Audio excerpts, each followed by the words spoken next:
Welcome back to Direct Station, where politics and planets collide and converge. I am Kate Carey.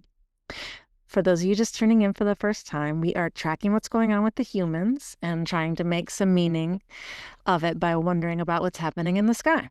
This is meant to be a podcast for people who don't attend to astrology or just think it's a cute thing to look up occasionally, or it's also meant to be a podcast for people who aren't able to tune in to the news too much because you don't want to or because you decided not to in order to preserve your mental health. I'm trying to be a bridge between the worlds or your only source of headlines with some planets thrown in for needed, hopefully soothing context. Either way, many of you are telling me to slow down and explain either the planets or the politics more carefully. And so hopefully I'm getting better at both. I'm hoping it's also of use to you if you regularly attend to both topics, but really the main whole point is to have a spot where we can sit and notice how it's going, wondering about why, trying to make some meaning, and really, honestly, truly find some reason to hope in either the humans or the bodies in the sky. I am a person who tracks both quite closely and who lives in real, true, alive hope every day, regardless of a whole lot of things I've lived through. And despite the goings-on. So come on in to this spot. We're co-creating for a few minutes and see what you see, hear what you hear. Also, don't try too hard to hold on to new proper nouns when they come. I sort of name a lot of planets and a lot of parts of the sky, bodies in the sky. I talk about new stuff that you're not used to hearing about if you don't listen to much astrology. So my main advice there is to just kind of let it wash over you, like get what you get from it. And if you listen to enough of it, you'll probably start to hear, patterns and words that currently have no meaning will start to have meaning. So if I mention 3 or 4 phenomena in a single episode, which I am going to do today, my recommendation is not that today is your day to try to learn all 4 of those. My recommendation is that you just kind of let it flow onto you and over you like a lovely bath and then see where it goes from there. So today I want to dive into something truly shocking that happened this past week. Something that feels like a significant red line that we've crossed as a country and connected to the planetary patterns that might help us make sense of the moment. I say shocking, but I need you to know that not much shocks me.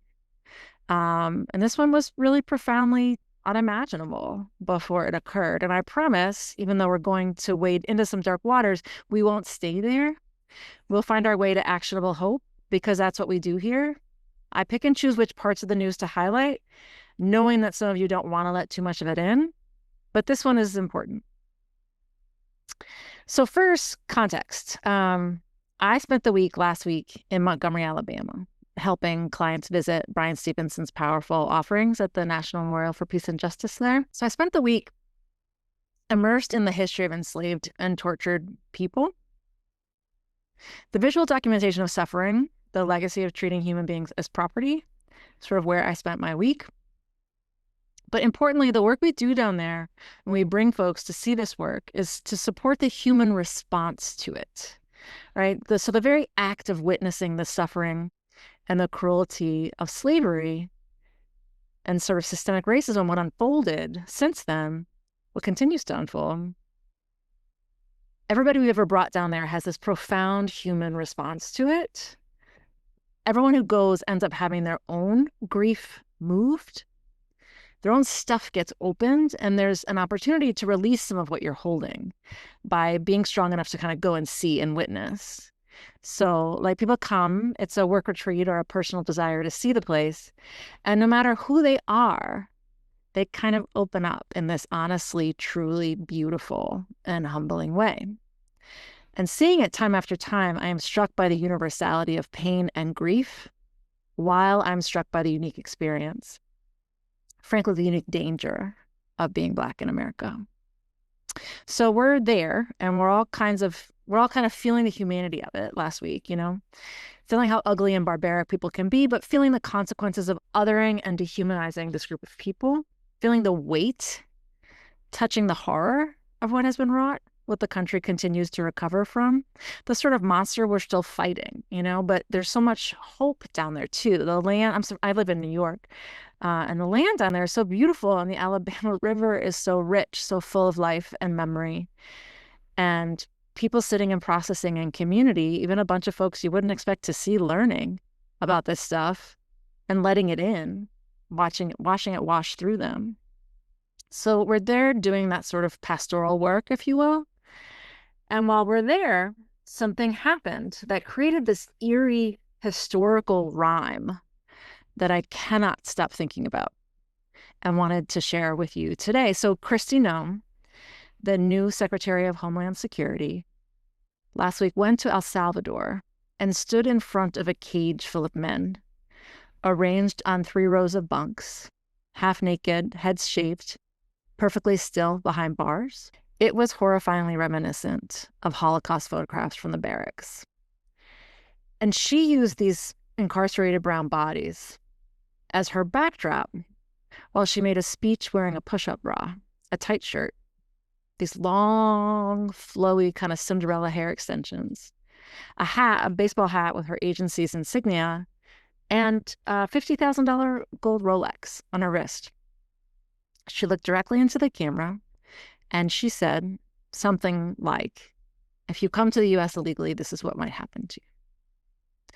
It was all for show, all for displaying these incarcerated bodies, glorying in their treatment, and using them as props to terrify immigrants and to entertain or satisfy the members of society who would be comforted or pleased by this. The spectacle of cruelty functioned as entertainment and a warning simultaneously. And the full circle nature of being in Montgomery while this was happening, looking at the documentation of bodies endangered in ways throughout American history, and then seeing this modern version play out in real time, it felt like a very serious line had been crossed. So today I wanted to talk to you about what's happening astrologically that helps explain this moment, not to excuse it, but to understand it as part of larger patterns that have happened before and will happen again. Because understanding these patterns helps us see both how dangerous this might become and how we might find our way through it to the other side. So what's happening in the sky? There's a powerful astrological signature happening right now that explains this display of cruelty as spectacle. And it involves at least 3, more for sure, but we'll focus on 3 today, major cosmic events all converging at the same time. Something that hasn't happened in our lifetimes. You'll hear me say that a lot, how unusual this all is. And that's because there are ultimately at least 5 or 6 major phenomena that haven't all happened at the same time. So we have to take what correlates with each one separately to try to make meaning and understand our moment. The first one is Neptune, who honestly you'll be hearing a lot about. The planet of dreams, illusions, spirituality, disillusion, is beginning to cross the threshold from Pisces into Aries for the first time in 165 years. This is huge. Neptune has been swimming through the dreamy waters of Pisces, the sort of skyland of Pisces, since 2011. But now it's taking its first step into the fiery Aries territory. And what I mean by this, in case this is your first time, is that the sky is organized into sections that have the names of horoscope signs. And each section has different properties, and each planet has different properties. So when a planet, especially a slow-moving planet like Neptune, which is way out there, so it moves real slow from our perspective, it's actually moving rather quickly, like something like 50,000 miles a minute or something like that, out there. But here it's slow. It moves real slow in our world. And when it passes into a new skyland, shit happens. like we open the things, the world changes really quickly. So we spent a lot of time in our last episode talking about this Neptune guy. So if you want to get to know him better, the king of the sea, that blue, cold, faraway planet, you can go listen. I'll go further with it today, but if you want that baseline, it might be worth going back. So now as Neptune makes its first move into Aries for the first time in 150 years, the last time was April of 1875. So we need to get a little nuanced about this ingress, which is a vocabulary word that means that a planet changes, when a planet changes signs, right, or changes parts of the sky. So I told you that this ingress would be good news for us that Neptune is going into Aries finally after 14 years in the dreamy soup of Pisces and a good long time at this really intense last degree, 29th degree. I told you it'd be good for us, and it will. It will. The hard thing to swallow, though, is that even though it's moved in there yesterday, things won't immediately shift. We will be, and we already are, seeing signs of the positive shift that it's going to bring, but it's going to take some time for the full effect of this passage to take hold. It is not a light switch, especially not with this planet that moves so slowly. Neptune enters Aries on March 30th. But like all ingresses from those faraway planets, like Uranus and Pluto, yes, astrologists still call Pluto a planet. It's a very long story, a lot of feelings. Its effect unfold gradually rather than instantly. So the stuff that's closer in will deeply affect a day or a week, but these guys take their time and the energy builds like a mood, like I'm not so mad I could burst right now, but let's see what happens if this stuff keeps building, So Neptune moves extremely slowly, spending about 14 years in each sign, and it's currently at the first degree of Aries, 0 degrees, just barely over the threshold. Think of it like moving into a new house. You've crossed the threshold with your belongings, but it takes time to unpack, to arrange everything, and to truly make it your own cozy spot, right? So over the next year, as Neptune pops back to the 29 degrees of Pisces to go back and get a few things they left behind in the move, and then finally settles in Aries territory in February, its influence will gradually strengthen and clarify once he settles. But until then, we're in this strange liminal space where Neptune's Piscean dissolution and dream, like a kind of drunken fugue we've been living in, is still dissipating, while the pioneering, doing action energy of Aries is just beginning to take form. So this creates a particular kind of chaos where boundaries get especially blurry. This is why it's getting so bad. Which timeline am I in, right? Like, is it the Matrix where we're starting to see the code, but we haven't fully unplugged? Or maybe it's eternal sunshine of the spotless mind where memories are dissolving even as we try to preserve them. Or maybe it's Fight Club, where we're both the passive observer and the radical actor at the same time without fully realizing it. Whatever it is, we're in this bizarre in-between state where reality feels both painfully sharp and strangely unreal simultaneously. So last time Neptune entered Aries was 1861 and 1862. That was that in-between time. It crossed the threshold finally with all of its boxes in the spring of 1862. What was happening then? Well, the Civil War had just begun, for one thing. And during that window, this fellow named Matthew Brady, who was a pioneering battlefield photographer, some even say the inventor of war photography, he was the first to capture and widely distribute images showing war dead. Before Brady, Americans, people, experienced war primarily through painted battlefield scenes, written accounts, or romanticized illustrations, all of which typically glorified combat and obscured the kind of hell we now understand as being what war really is like. We've got the Hurt Locker, or All Quiet on the Western Front, right? But Americans had only the dream of glory. And Brady's photos brought the horror of war into the public eye, into the American consciousness. He showed bodies on the battlefield or field hospitals overrun with injured and exhausted caretakers. He showed landscapes and structures devastated by artillery. This makes me think, by the way, of Instagram and TikTok, how they have completely changed our experience of other people's horrors, right?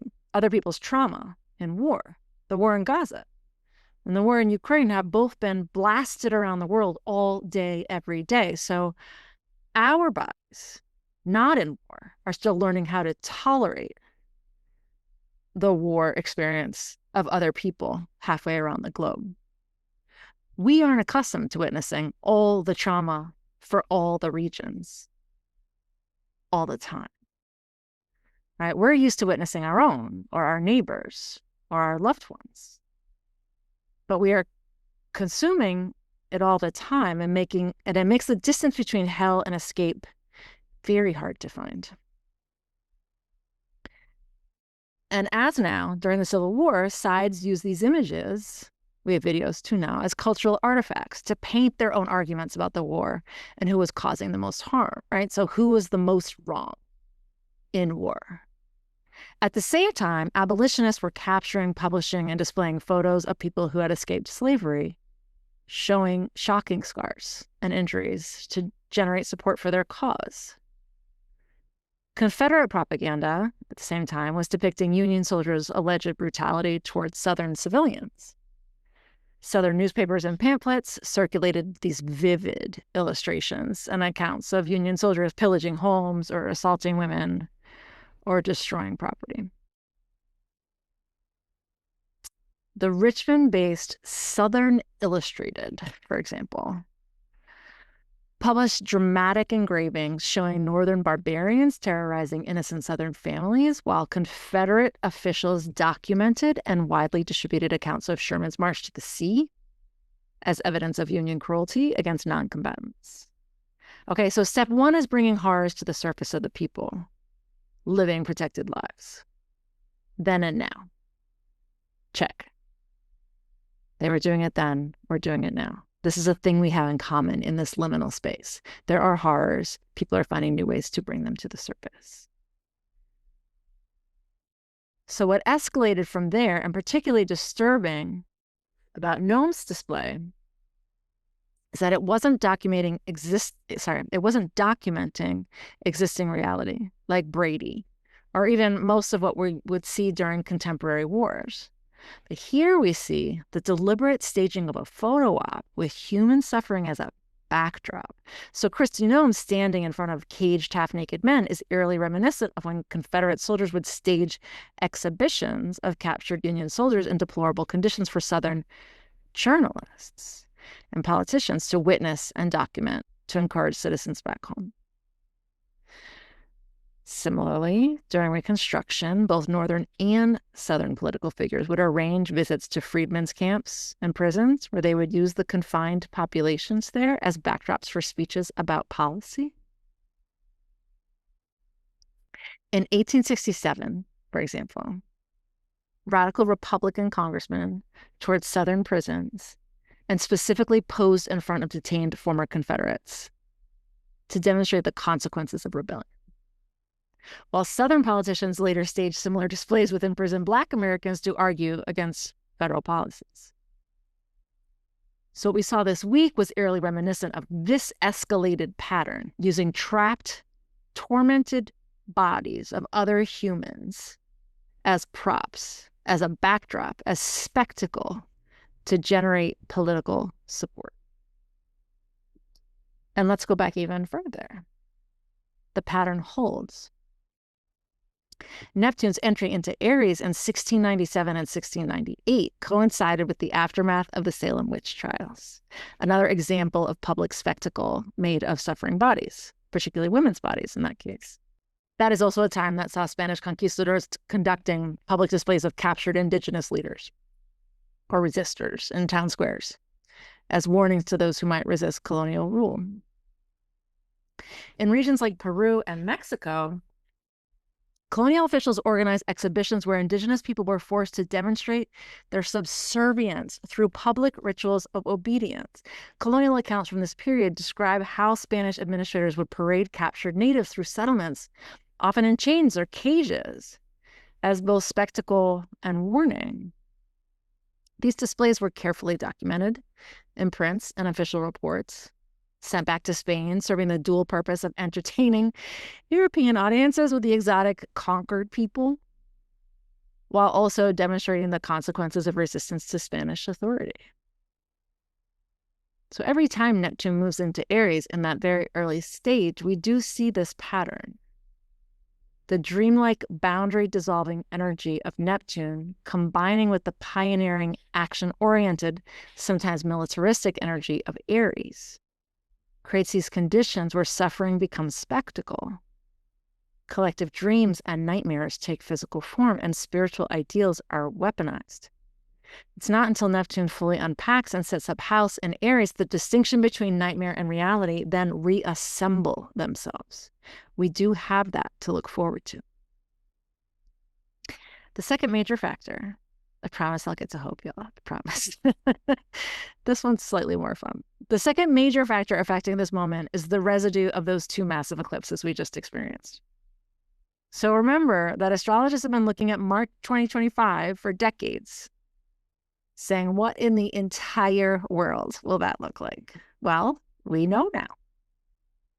Aren't we lucky? The great mystery is revealed. It's been a doozy of a month, and the effects of the two eclipses on the 14th and the 29th illuminated the severity of the crumbling of the systems to which we had grown accustomed. We are clearer now than we were before about what is being undone and begun at the same time.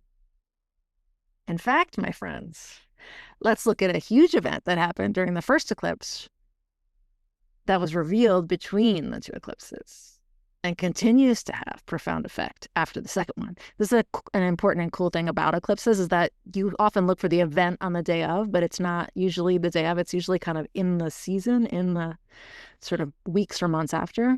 In this case, I refer, of course, to the infamous signal chat. By the signal chat, I refer to an incident I am assuming you know about, but I will just take a moment to cast it in my own way.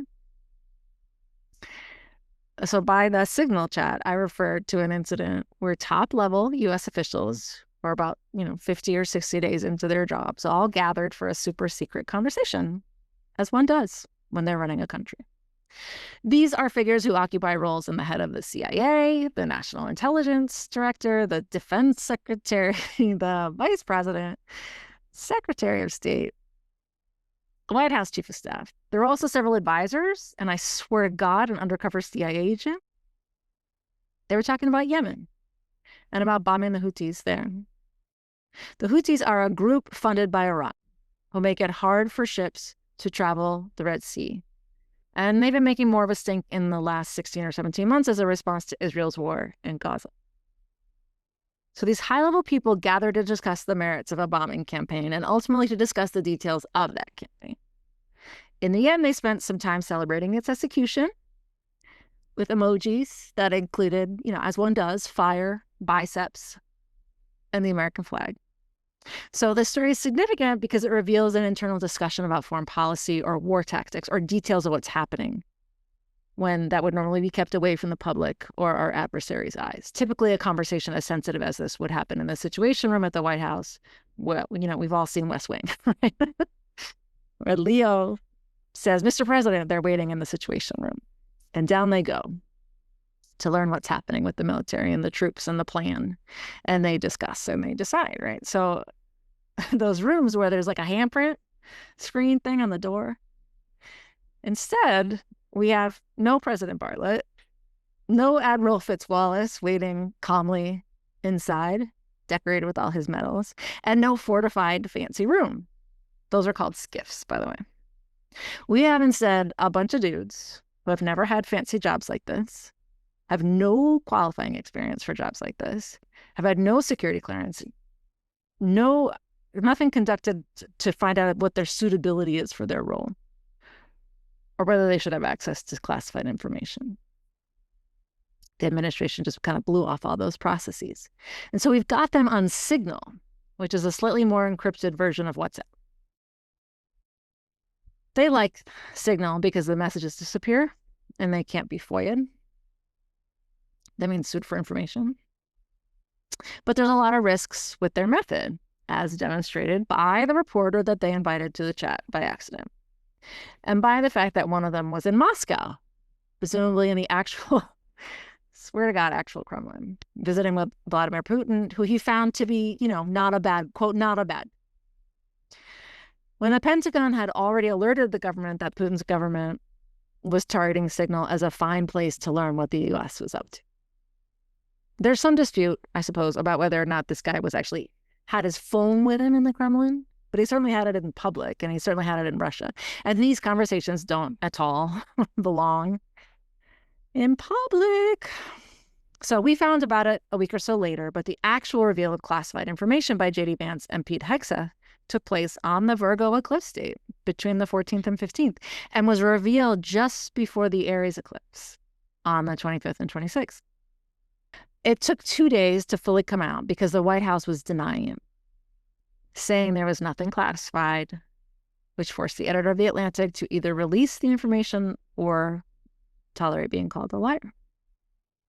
So this is textbook eclipse energy, sudden revelations that accelerate developments that might otherwise take months or years to unfold. But it's also that Neptune ingress energy, the blurring of boundaries between secure communications and public information, between national security and reality TV drama, which is what we have appointed. The third factor that's making this moment especially potent, so we've got Neptune moving into Aries with all his boxes, messy. We've got these two eclipses that are accelerating and blowing everything out. And then the third factor that's making this moment especially potent for these events involves feminine power dynamics. The shadow of the feminine divine is involved in the threat of tyrannical behavior.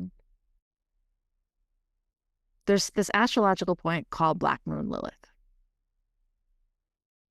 For those of you who care about this one detail, I will just say very quickly, and not an astronomy course, but Black Moon Lilith is the farthest point in the moon's orbit, the farthest point away from the Earth. So that point, it's a mathematical point in the sky. In astrology, it represents the wild, uncontainable feminine energy that patriarchal systems try to reject or control. Lilith is an archetype, is a character from the Old Testament. It actually is revealed in the Talmud.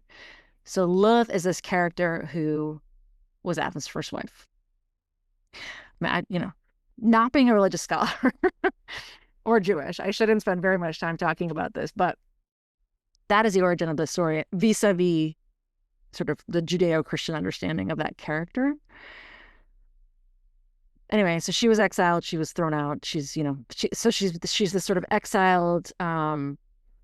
She got thrown out, by the way. I don't know if I should tell you. She got thrown out because she didn't want to submit. I'll just say it that way. So this uncontainable feminine energy, right?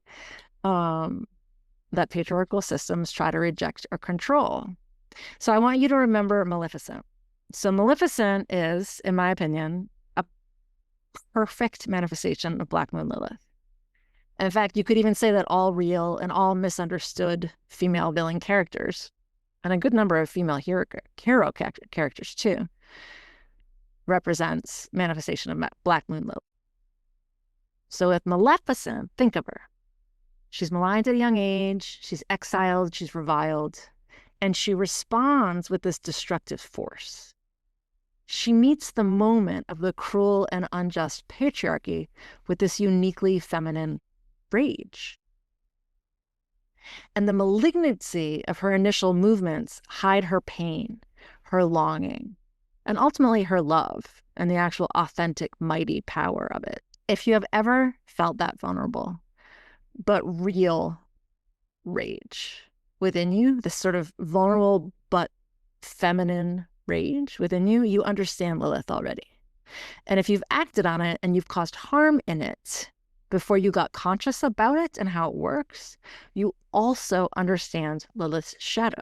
So right now, that point in the sky is hovering around the south node, the tail of the dragon, the stuff we're getting rid of. And she's creating a powerful dynamic around rejected feminine power and karmic release. Look at Noem's performance in El Salvador, right? So she's embodying a masculine display of power, this military-style outfit, this authoritarian stance, right? Well, simultaneously emphasizing her femininity. Boobs out, perfectly styled hair, right? It's this classic shadow of feminine energy trying to assert power within patriarchal structures by both employing or leveraging feminine power while simultaneously rejecting feminine expectations. It's like she's saying, I can be more cruel than the men. See me? I'm still a woman. Do you see that? So these three factors together, Neptune's ingress into Aries, this eclipse portal, which opens doors and makes things come in, and the feminine power dynamics have created this perfect storm of March 2025 that we have just lived through. The theatrical nature of Noem's display and the blurry lines being crossed in that signal chat, what secret is not? This is all pure Neptune, leaving where it's been and landing at the doorstep of where it's going, with this giant exhale and a trunk full of boxes and like total exhaustion and excitement coursing through all of us. And I hope you will tolerate me adding just one more planet to this story. It's Saturn. And we'll talk a lot about Saturn, but Saturn is structure and gravity and accountability and constraint. So Saturn has been hanging out with Neptune during this ingress into Aries. They've been in Pisces together, and in the end, in 26, they'll be in Aries together. For real, for real. They're not super close yet, but while they're getting there, and as we leave the eclipses behind, that is part of what's happening to Neptune this year and next year, is this proximity to Saturn. So during times when Saturn and Neptune are interacting closely, either right together or at right angles from each other, or in direct opposition to each other, just doing stuff together that is measurable. The planet of structure meets the planet of disillusion and dream and trance. So when these two meet, or interact, we often see both horrible displays of authoritarianism and profound spiritual awakening. These conjunctions happen much more often than the full 165-year cycle of Neptune going around the whole sky. These guys meet up much more often in a variety of arrangements. But during their conjunction in 1989, we witnessed Tiananmen Square and the fall of the Berlin Wall.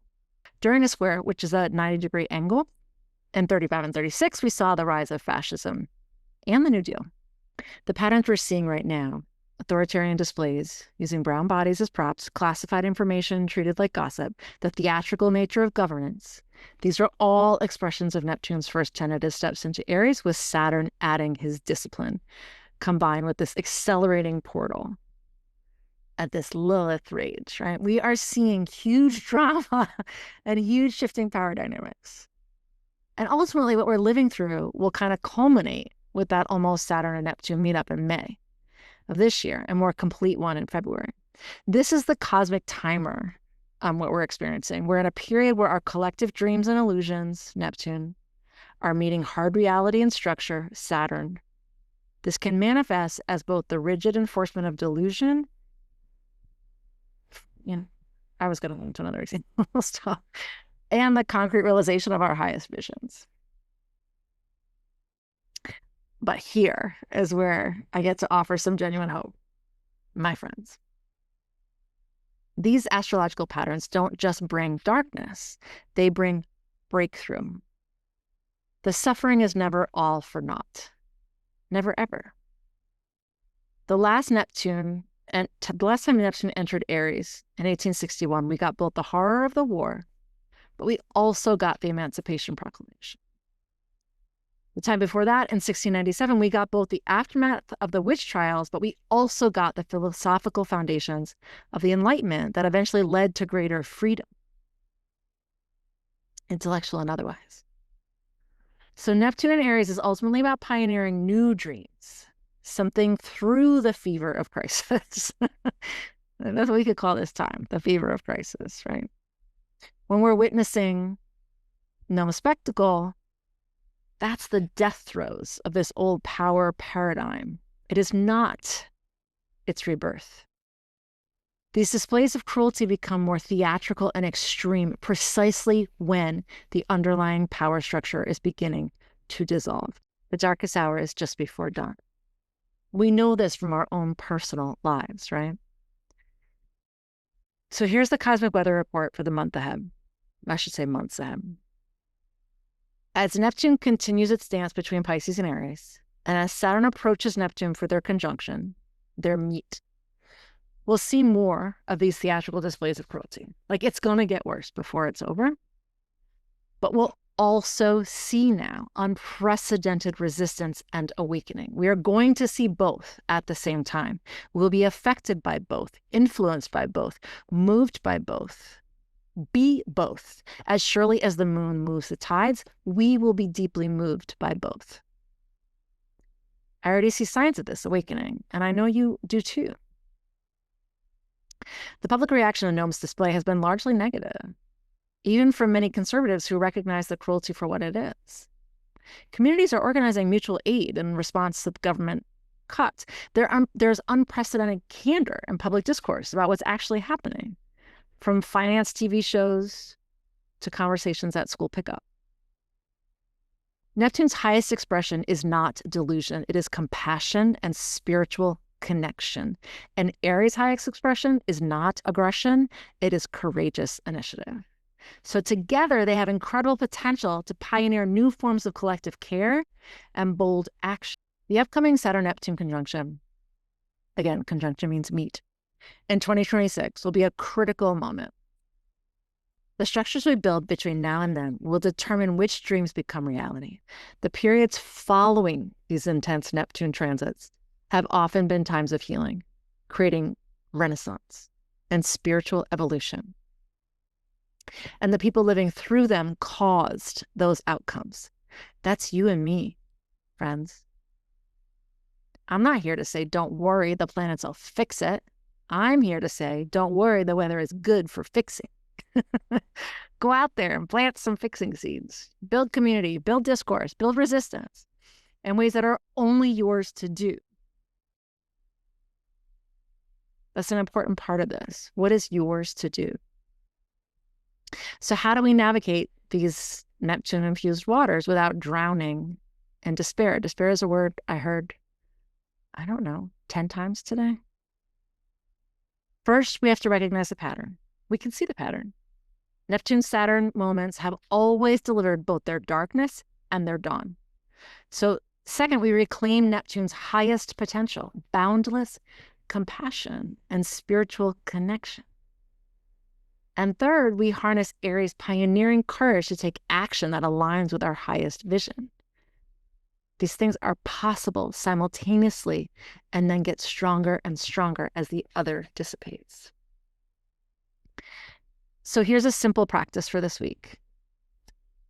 When you encounter displays of cruelty or suffering being used as spectacle, whether it's Noem's performance or the next horrible thing, and friends, we don't know when it will come. Pause before reacting. Take a deep breath with your whole body. Take multiple breaths, pausing in between. Ask yourself, what dream is dying here? What dream is trying to be born? And what dream is dying? And then choose one small action that feeds the emerging dream rather than the dying one. Nourish the world we are growing in the tiniest of ways. This might be documenting what you're witnessing, supporting an organization working directly with affected communities, or simply refusing to engage with the spectacle on its own terms. The key is recognizing that we're in a liminal space between worlds. We are at a doorstep with boxes everywhere. And what we feed with our attention grows. In Sinclair Lewis's novel, It Can't Happen Here, which he wrote during the rise of fascism in the 30s, he said, when fascism comes to America, it will be wrapped in the flag and carrying a cross. What's chilling is how accurately he pinpointed Neptune's capacity for disguise, for wrapping brutality in symbols of protection and salvation. Noem's performance was exactly this, y'all.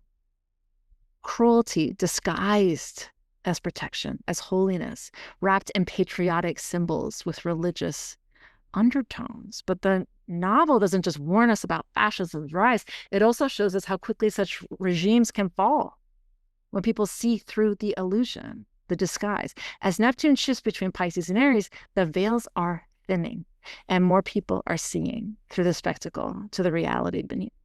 And then let's spend a quick moment with W.H. Auden, who wrote in 1939, at the dawn of the war, and during that previously unimaginable rise of fascism, a poem called September 1st, 1939. I'll just share a few excerpts with you. I sit in one of the dives on 52nd Street, uncertain and afraid. as the clever hopes expire of a low, dishonest decade. Waves of anger and fear circulate over the bright and darkened lands of the earth, obsessing our private lives.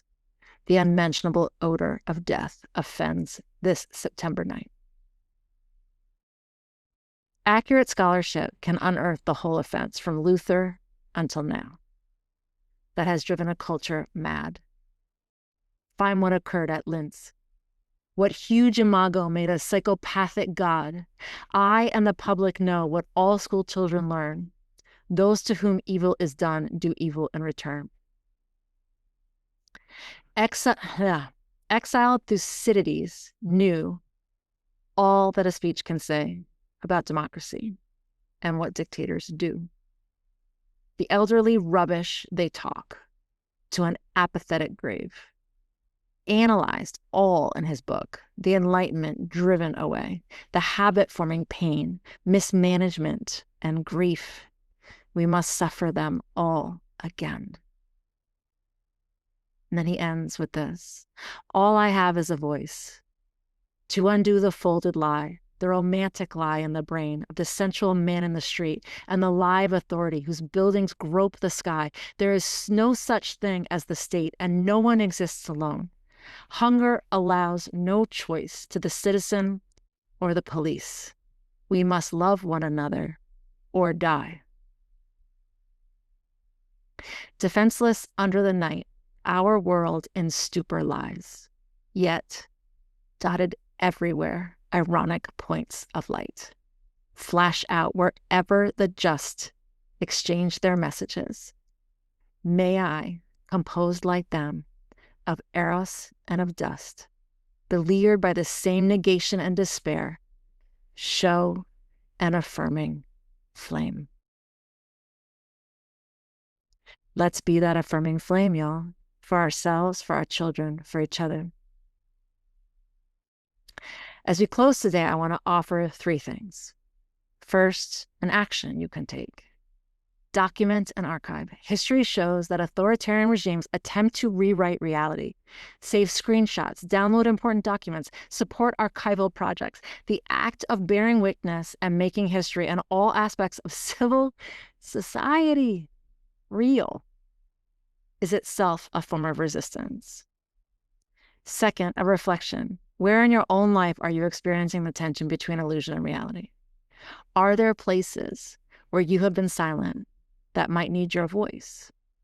Are there places where you yourself have been drawn to spectacle rather than substance? What substance is calling you now? As the sun sits in Aries and Neptune now joins us there, what are you being called to do, to say, to be? With Neptune, Mr. Dream, Mr. Fluidity, Mr. Spirituality, each of us has, if utilized, a supercharged access to the divine right now, to our gods. Who is your God? And are you in relationship? And if not, don't layer some constructed guilt trip on yourself about it. Speak to your God if you have one. If not, speak to your source. Be in relationship with your source. Leverage all the powerful access that we're being given right now. Use it, relish it, enjoy it, find hope and sanctuary in it.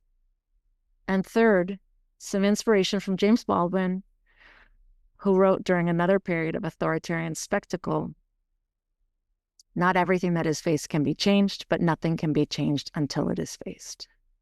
That is our Neptune in Aries journey.